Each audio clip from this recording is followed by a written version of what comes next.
So guys, for today's vlog, ano pala, 10 taon yung Ice Bucket Challenge, ayun. Pero nakasanayan ito, nung August 2014, lamig na lamig yung Ice Bucket Challenge at wag mong itatry sa bahay. Ang English to, do not try this at home. Yun, tandaan ko. Yan. Yun. So, hahanapin nyo ice para sa Ice Bucket Challenge. Ayan, prepare na ako.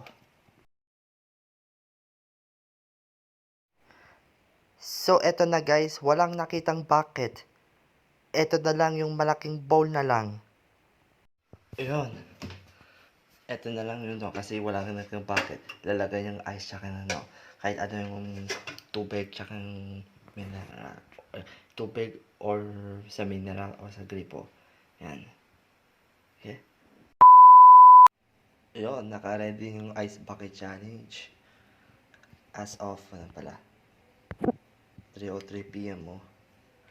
Ano, itatry mo to kahit ano yung all over countries sa bansa.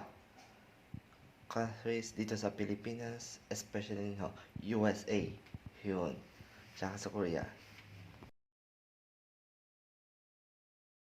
So guys, nung 2014 Ice Bucket Challenge na, huwag mong gagayan sa bahay ha, kahit ano yung professional.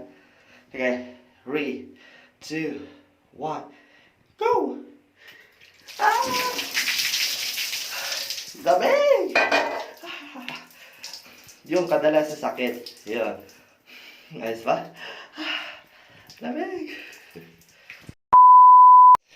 Yun, nakapalit ko na. No, katapos sa Ice Bucket Challenge, inalabas yung trending yung August 2014.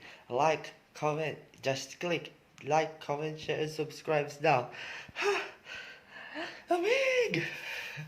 Bye-bye.